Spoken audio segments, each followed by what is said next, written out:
Assalamualaikum warahmatullahi wabarakatuh. Yang kami hormati Ketua Yayasan Universitas Islam Zainul Hasan Genggong, Kiai Haji Muhammad Hasan Mutawakil Alallah SHMM. Yang kami hormati Rektor Universitas Islam Zainul Hasan Genggong, Bapak Dr. Abdul Aziz Wahab MAG. Yang kami hormati Dekan Fakultas Tadris Umum, Ibu Wahyu Lestari MPD.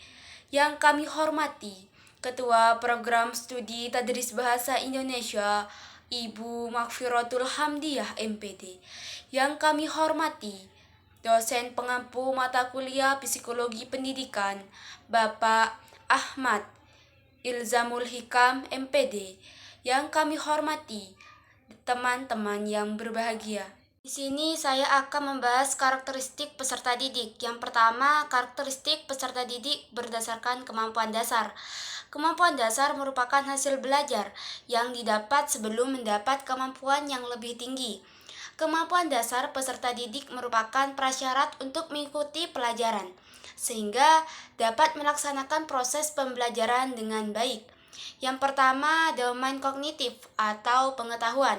Domain kognitif berkaitan dengan kemampuan siswa memproses informasi di dalam otaknya.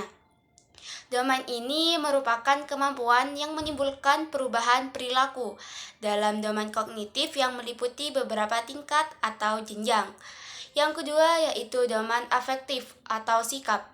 Taksonomi ini menurut Krathwohl dalam Purwanto 2009 membagi domain afektif menjadi 5 tingkatan, yaitu yang pertama penerimaan, partisipasi, penilaian, organisasi, dan internalisasi. Penerimaan atau menaruh perhatian, kesediaan menerima rangsangan dengan memberikan perhatian kepada rangsangan yang datang. Partisipasi atau merespon adalah kesediaan memberikan respon dengan berpartisipasi. Yang ketiga yaitu domain psikomotorik atau keterampilan. Domain psikomotorik menurut Simpon terklasifikasikan menjadi 6. Di antaranya persepsi, kesiapan, gerakan terbimbing, gerakan terbiasa, gerakan kompleks, dan kreativitas. Persepsi adalah kemampuan membedakan suatu gejala dengan gejala lain.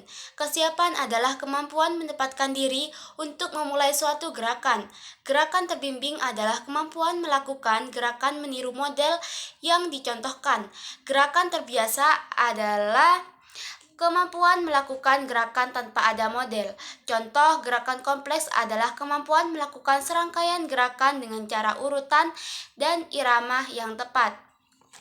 Kreativitas adalah kemampuan menciptakan gerakan-gerakan baru yang tidak ada sebelumnya. Yang kedua yaitu karakteristik peserta didik berdasarkan gaya belajar. Gaya belajar adalah suatu cara dalam menerima, mengolah, mengingat, dan menerapkan informasi dengan mudah. Yang pertama, gaya belajar visual. Gaya belajar visual menitik beratkan pada ketajaman penglihatan. Artinya, bukti-bukti konkret harus diperlihatkan terlebih dahulu agar mereka paham. Gaya belajar seperti ini mengandalkan penglihatan atau melihat dulu buktinya untuk kemudian bisa mempercayainya. Yang kedua yaitu gaya belajar auditorial, mengandalkan pada pendengaran untuk bisa memahami dan mengingatnya. Karakteristik gaya belajar seperti ini benar-benar menempatkan pendengaran sebagai alat utama menyerap informasi atau pengetahuan. Artinya, kita harus mendengar baru kemudian kita mengingat dan memahami informasi tersebut. Yang ketiga yaitu gaya belajar kinestik yang mengharuskan individu yang bersangkutan menyentuh sesuatu yang memberikan informasi tertentu agar ia bisa mengingatnya. Tentu saja ada karakteristik gaya belajar seperti ini yang tidak semua individu bisa melakukannya. Karakteristik yang khas bagi siswa yang memiliki gaya belajar kinestik yaitu menempatkan tangan sebagai alat menerima informasi utama agar bisa terus mengingatnya. Yang ketiga yaitu karakteristik peserta didik berdasarkan perkembangan emosional. Perkembangan emosional merupakan bagian daripada karakteristik peserta didik yang harus diperlihatkan oleh guru.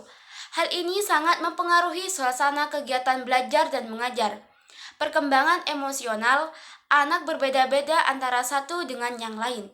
Perkembangan emosional ini juga akan mempengaruhi kesiapan belajar anak. Untuk menangani peserta didik yang beragam tersebut, guru perlu memilih strategi pembelajaran yang sesuai dengan beragam kebutuhan peserta didik, latar belakang, ras atau teknik, serta memastikan kurikulum yang adil dan relevan secara kultural. Guru harus peka terhadap perbedaan budaya yang dapat mempengaruhi suasana pembelajaran di dalam kelas. Mungkin hanya ini yang dapat saya sampaikan. Kurang lebihnya mohon maaf. Wabillahi taufiq wal hidayah. Wassalamualaikum warahmatullahi wabarakatuh.